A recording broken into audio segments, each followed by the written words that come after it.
What we need is not more medications, but more education, because the best prescription is knowledge.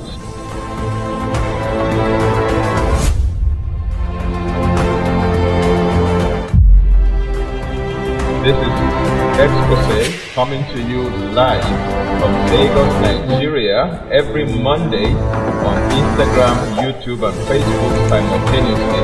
I'm your regular host, Tony Akinyemi. Don't forget, what we need is not more medication, but more education, because the best prescription is knowledge.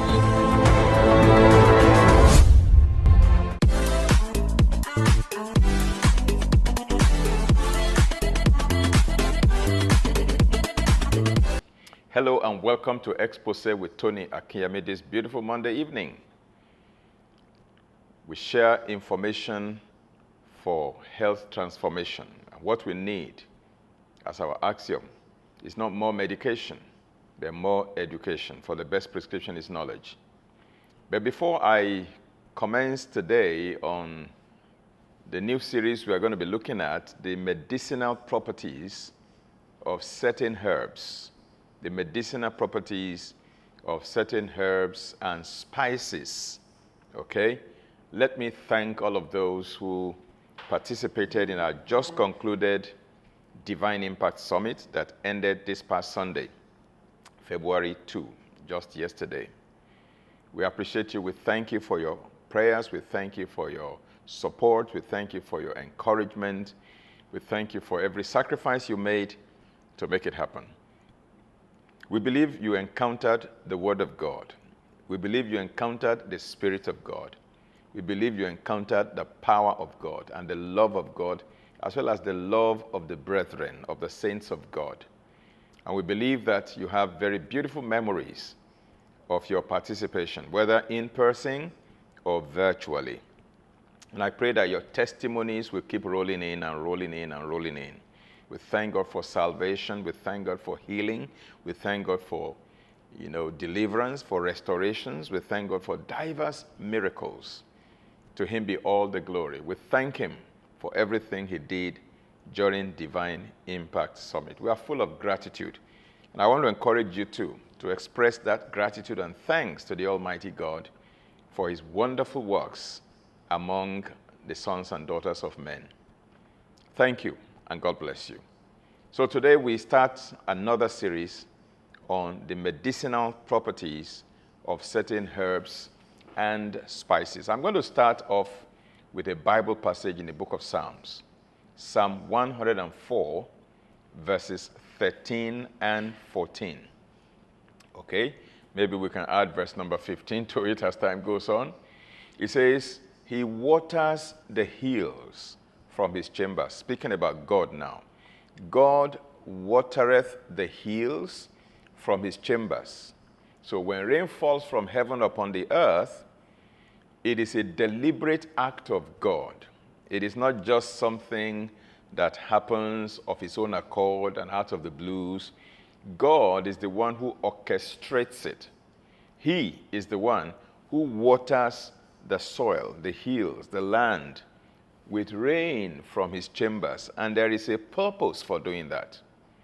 The Bible says when God waters the hills from His chambers, the earth is satisfied with the fruits of God's works.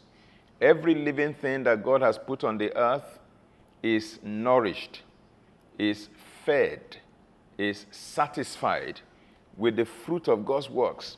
It is God that works. When you put a seed in the ground, the seed sprouts, germinates, grows, photosynthesizes, produces fruits, produces seeds, produces nuts and roots and what have you. All the process of food production, it is the work of God. It is not the work of farmers. It is not the work of scientists. Of course, I'm not discounting the role that we play in partnership with God to farm the land. But what I'm saying is that when you put the seed in the ground as a farmer, you go home, you sleep. Do you know how the seed begins to sprout and germinates and then produces fruit? You may know the process, but did you cause the process? Did you orchestrate the process? No, you didn't. You are just an observer, observing the process of how these things germinate and finally produces fruits. You are just an observer. The one who is at work behind the process to make the process work, the one who set it in motion originally, is God. And he's the one who waters the hills with rain from his chambers and then produces fruits and seeds and vegetables and herbs and what have you to satisfy his creation, you and me, as well as animals. Okay? Psalm 104 verse 14 says, he causes the grass to grow. He's the one that causes it to grow. He causes it to grow. You don't cause the grass to grow. I don't cause the grass to grow. I can plant the grass. He is the one that causes it to grow. And why did he cause the grass to grow? The Bible gives us his purpose for that. He causes the grass to grow for the cattle, which is representative of the animal kingdom. He causes the grass to grow for goats, for rams, for cows, for, all animals to forage on. And he also causes herbs to grow for the service of man. Herb for the service of man. That's why we're looking at the medicinal properties of herbs beginning from today. Because it is God that causes the grass to grow. It is God that causes the herb to grow. And what is the purpose of the grass? For the cattle. What is the purpose of the herb? For the service of man, to serve our needs, to serve our purposes. What are the purposes that herbs can serve in the life of humans made in the image and after the likeness of God? These are the things we want to explore. Of course, herbs can serve culinary purposes, as spices as we cook and prepare our meals, to add flavor, to tenderize, and to also offer, many other culinary benefits. Herbs can also serve medicinal purposes. And that will include therapeutic purposes, curative or healing purposes, as well as prophylactic purposes, prevention of diseases. Herbs for the service of man. We've looked at culinary purposes. We have looked at medicinal properties, and medicinal properties in two ways. First, therapeutic, to treat and cure, and then prophylactic, to prevent disease. And then herbs can also be used for industrial application, industrial purposes, economic purposes. All right? So he created herbs and causes herbs to grow for the service of man. Now, unfortunately, the same man that God created these things for is a little bit, adverse to these things. We reject these things that God has given to us as if they are demonic, as if they are satanic. Whereas it is God that created the herbs. It is God that sends rain from heaven on our field to make these herbs grow to serve our needs for the service of man. And the third thing that the rain from heaven does is that it brings forth food out of the... And if you look at Psalm 104, the next verse, verse 15, you will see the purposes that the food that grows out of the earth are supposed to serve. It's supposed to give us energy to work, to be productive. It's supposed to make our hearts glad.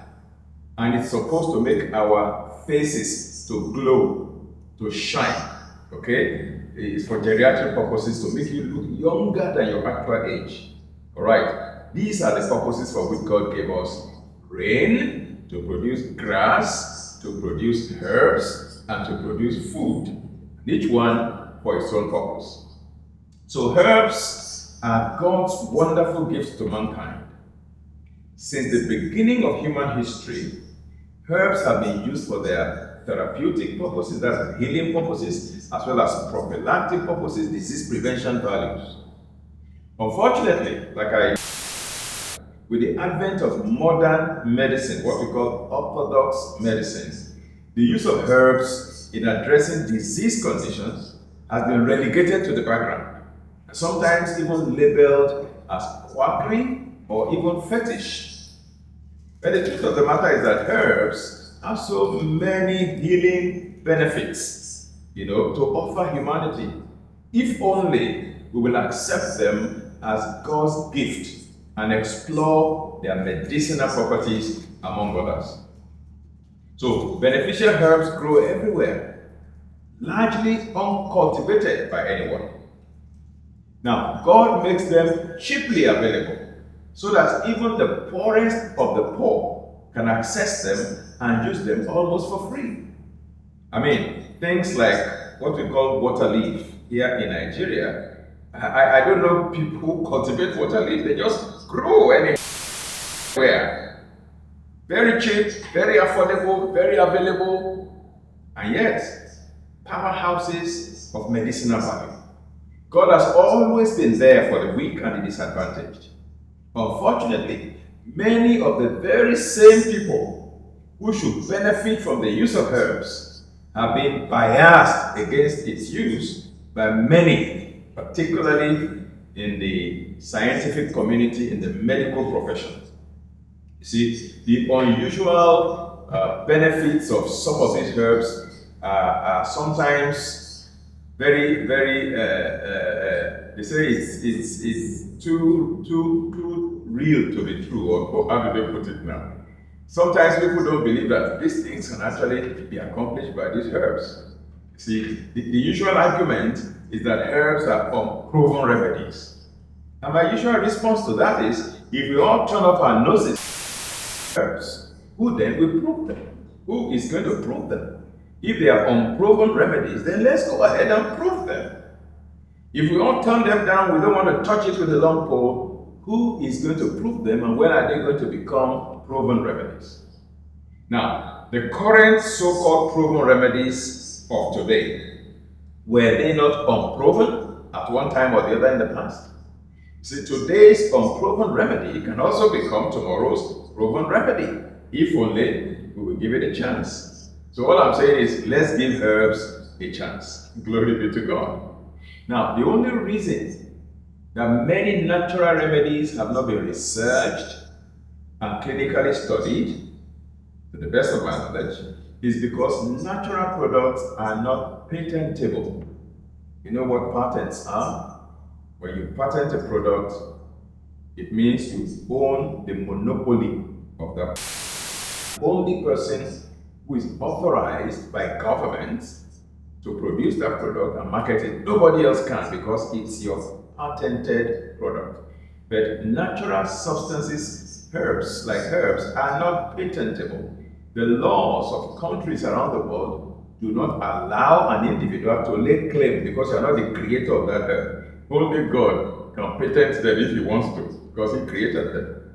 You have to, create your own thing before you can own the patent on that thing. And no pharmaceutical company will want to spend millions or even billions of their money to research a product that they cannot patent. The patenting a drug makes the company that holds the patent the only company that can make and sell that particular drug. The company can also fix the price that they want, since there is no competitor value. So this is where everybody is the reason everybody is rooting for synthetic drugs, patentable drugs. That's where the money goes for research and for studies. For example, if a pharmaceutical company decides to study pawpaw leaves or pawpaw seeds and find out what are the medicinal properties that can be derived from pawpaw seeds or pawpaw leaves, they can spend, let's say, $1 million to conduct the research and conduct clinical trials, and then maybe it is now concluded that pawpaw seeds can be a very powerful dewormer, and they now begin to formulate pawpaw seeds into capsules to market. You know what's going to happen tomorrow? Other people too will start formulating pawpaw seeds into capsules, and they begin to sell and make money. They didn't spend any money on research, they didn't spend any money on clinical studies, but now they are reaping the benefit because the original company that did the study cannot patent pawpaw seeds or pawpaw leaves because it's not a synthetic product, it's not a human created product from the laboratory. It is natural. Okay? So people don't want to, pharmaceutical companies and businessmen don't want to invest their money in researching, in studying and conducting clinical trials on natural substances for this reason. So everybody wants patentable drugs because the bottom line, understandably, in business is profit. And after all, who isn't in business for profit? However, you see, we must begin to draw the line between helping people heal and making profit. Now, one consideration must take priority over the other.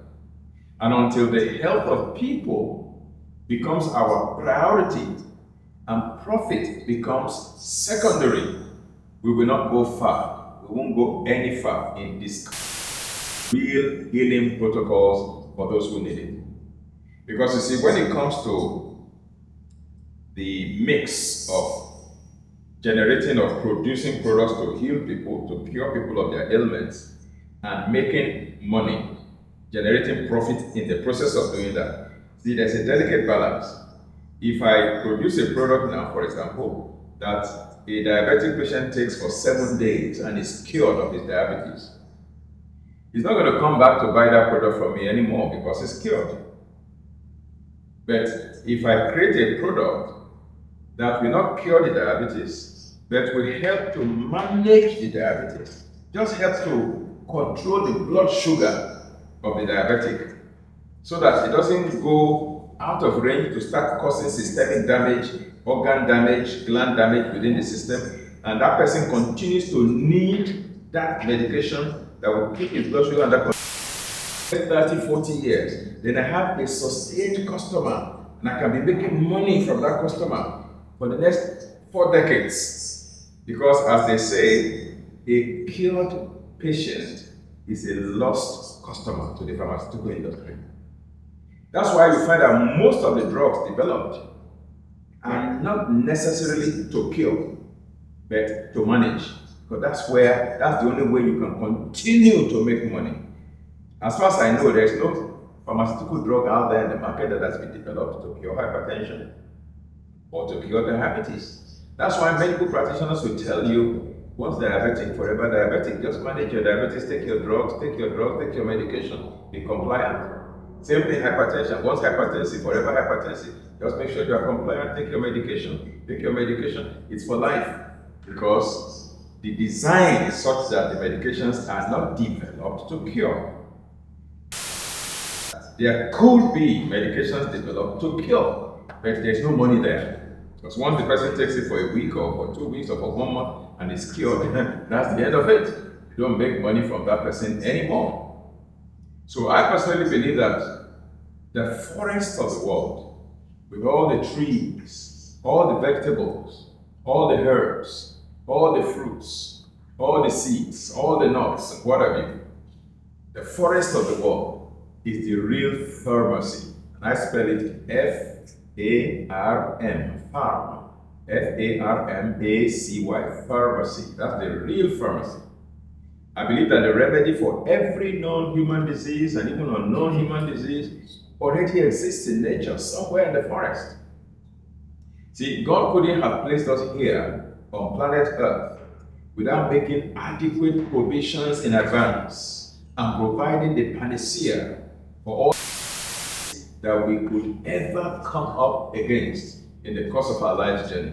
God is not that careless. God is very thoughtful. God is very, proactive.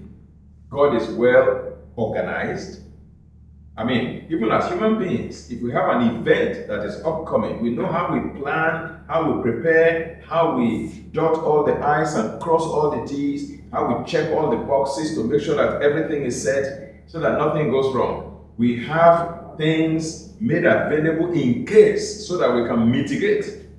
Even we as humans, we do that. Imagine a World Cup match, coming up, and FIFA doesn't plan and prepare. For years in advance, you see FIFA technical teams visiting the countries that will be hosting the World Cup, inspecting the stadiums or stadia, as the case may be. They call it stadia in the UK.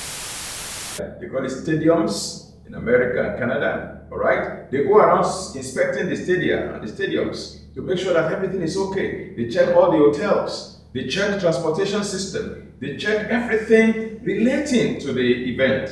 Humans do that. How much more God Almighty?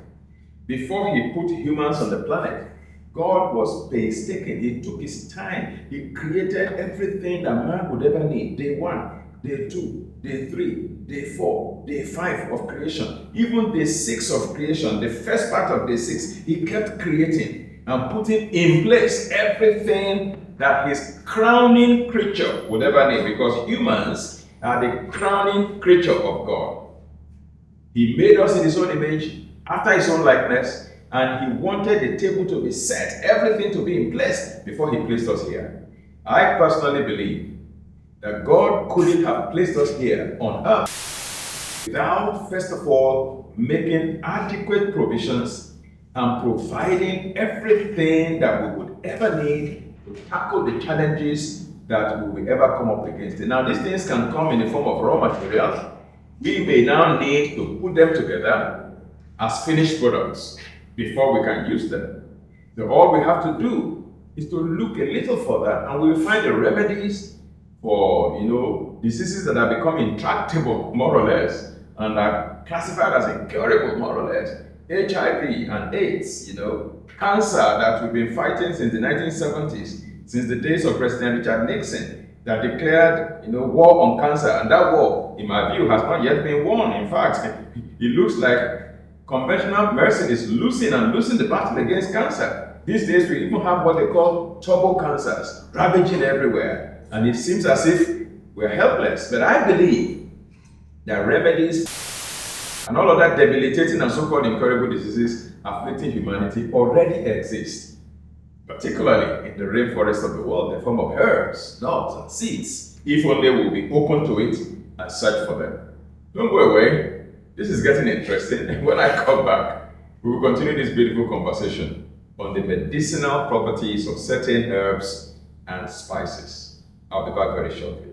People are broke and they are not financially viable because they lack good money-making ideas. You may desire to have money, but if you don't have the knowledge of money and the knowledge of how to make money, money is a game. Every rule that you find in a game also applies to money. In a game, some win and some lose. The game of money, some people win money, some people lose money. Native Financial Intelligence by Reverend Tony Akinyemi is a transformative guide to managing your finance with practical strategies rooted in biblical principles and common sense. Start your journey to financial empowerment today. Grab your copy now.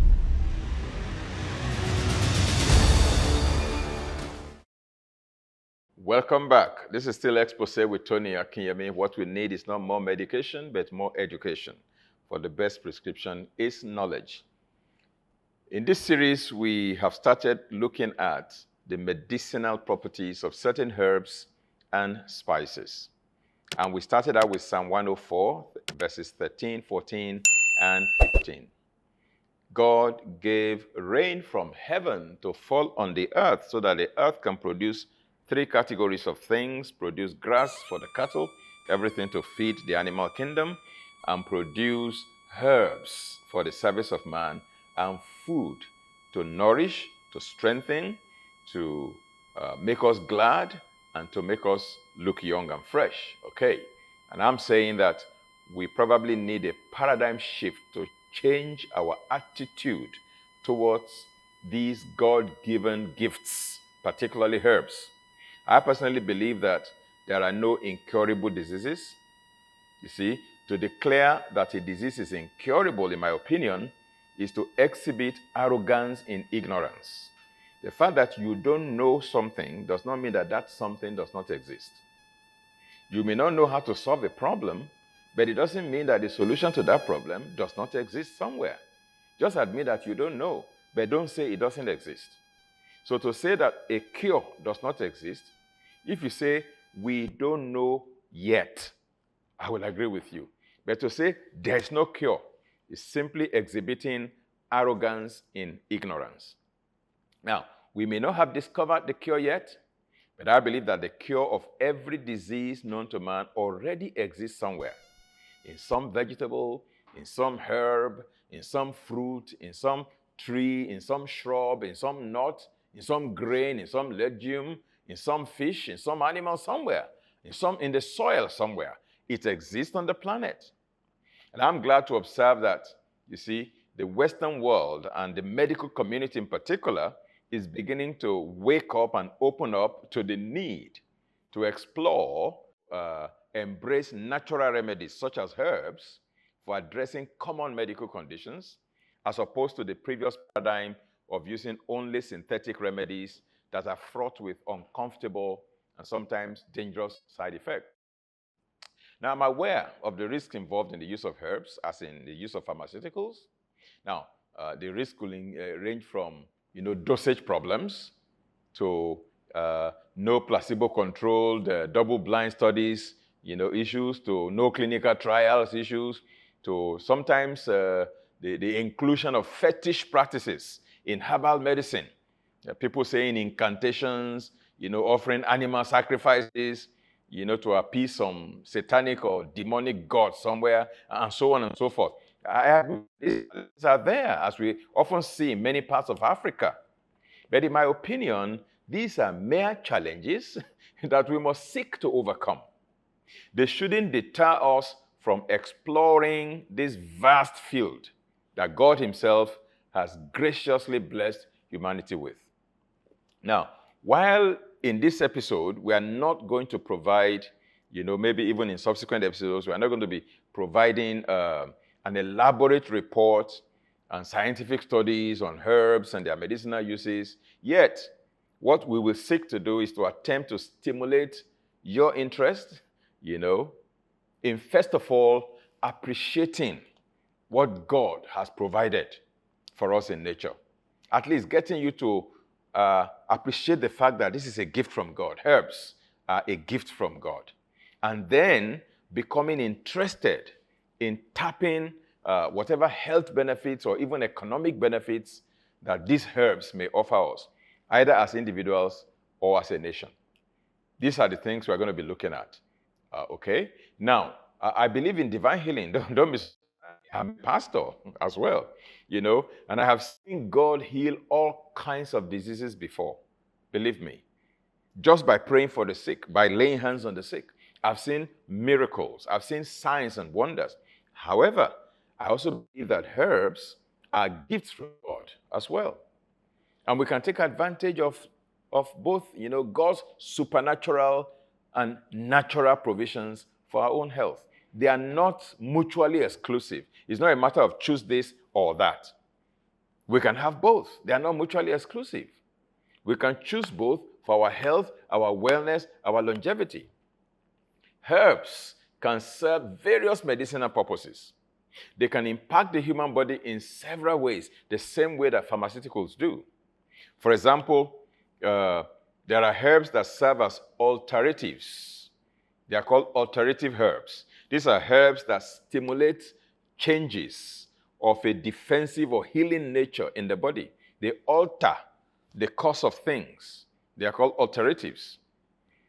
We also have herbs that serve as antioxidants, helping to prevent oxidation, helping to fight free radicals. We also have herbs that have antimicrobial properties. They help in killing or inhibiting microorganisms, just like pharmaceuticals. There are also herbs that have antiviral properties. They inhibit the proliferation as well as the viability of infectious viruses. We also have herbs that serve analgesic purposes. They help to relieve pain. There are herbs that serve anesthetic purposes, so to serve for anesthesia, to decrease nerve sensitivity to pain. There are herbs that have antispasmodic properties. They prevent or they reduce muscle spasms. There are aromatic herbs as well. They alter moods through their scents. You can smell it in the air or you can inhale it and they will alter your mood. Lavender oil, for example, is an aromatic, herb. Then we have herbs that have astringent properties that can cause constriction of tissues, like to stop bleeding or to stop secretion or to stop or reduce swelling. These are called astringents. Something as simple as tomato leaf, the leaf of tomato plant. You can plug the leaf of the tomato plant and put it over fire to wilt it. Wilt. Aro. Ni ede Yoruba. Aro. I'm speaking Greek now to some people. To wilt it. Then you put it in your hand and you can roll it like that to form a suppository. And those who have hemorrhoid, you can actually use it as a suppository because it has astringent property to shrink hemorrhoidal tissues.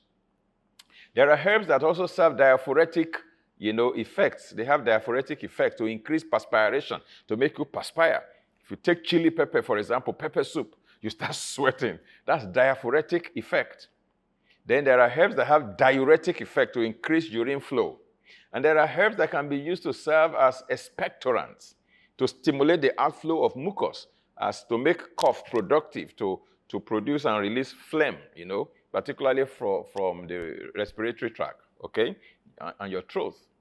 These are different effects that herbs can serve on the human body. So if you understand which herb can do or can offer which effect, then you are a herbalist. You are not a witch doctor. You are not a native doctor. You are not a sangoma. You are a herbalist. And there's nothing derogatory. There's nothing negative. There's nothing demonic about that. A herbalist, in the pure English language, is someone that knows the medicinal uses of herbs. And this is an impression I've been seeking to correct for almost 2 decades now. And people still don't seem to get it. Once they hear the word herbalist, what comes to their mind is, a fetish practitioner, a witch doctor, a demoniac, a sangoma, or what you call a native doctor. No. Of course, a witch doctor may also know the use of herbs in addition to satanic practices, demonic practices. Okay? So the witch doctor can also be a herbalist, but a herbalist is not necessarily a witch doctor. Get that straight. A herbalist is someone who knows how to use herbs to achieve these purposes that we have highlighted. Once a person is able to know how to use herbs, I make a simple preparation to serve as an expectorant for people who have, unproductive cough. For example, I tell them to just get, like maybe half a glass of lemon juice and put it in your blender. You can add like a quarter glass of pineapple juice, freshly made pineapple juice, not the one in the carton in the box from the supermarket. Freshly made pineapple juice, bubbling with the enzyme, bromelain, okay? A quarter glass of that, add it to the half glass of lemon juice in your blender. Add a quarter glass of, honey, particularly Manuka honey, which is very, it has antiseptic properties, antibiotic properties. Manuka honey, or pure, unadulterated honey. Unpasteurized honey that still has enzymes bubbling in it. You can do a quarter glass of that honey and add it to it. Then a lot of peeled ginger and a lot of, peeled garlic you add to it. And then you blend everything together. So you have lemon juice, you have pineapple juice, you have honey, you have a lot of ginger, a lot of garlic. You blend everything. The garlic serves as a broad spectrum, mild antibiotic in case there is a little infection, throat infection involved in the cough, all right? And then you blend everything, and you can put it in the glass jar, and then take 2 tablespoonfuls, maybe every 4 hours. It's a very wonderful expectorant that can help to make cough productive and temper cough. So if I take ginger, garlic, honey, lemon, pineapple, put it in my blender and blend it, I know the use of these things to serve as an expectorant. How does that make me a witch doctor? How does that make me a native doctor? How does that change my status as a Christian? How does it change my status as a child of God? These are wonderful things that God gave us. He sent rain from heaven to produce them so that we can use them. Okay? We need to change our paradigm. We need to change our attitude. We need to change our mindset and the way we relate to these things that God has given to us. So if you know how to use herbs for diuretic purposes, diaphoretic purposes, astringent purposes, aromatic purposes, antispasmodic purposes, anesthetic purposes, and, analgesic purpose, antiviral, antimicrobial, antioxidant, alterative purposes, wait a minute. You are using the resources that God has given to you in nature. And you shouldn't feel guilty about that. You shouldn't feel unspiritual about that. In fact, you should be grateful to God for giving those things and also giving you the wisdom and the common sense to know how to harness these things for your own benefits and the benefits of those in your community. This is how far we can go today on Exposé with Tony Akinyemi as we continue to explore the medicinal uses of certain herbs and spices.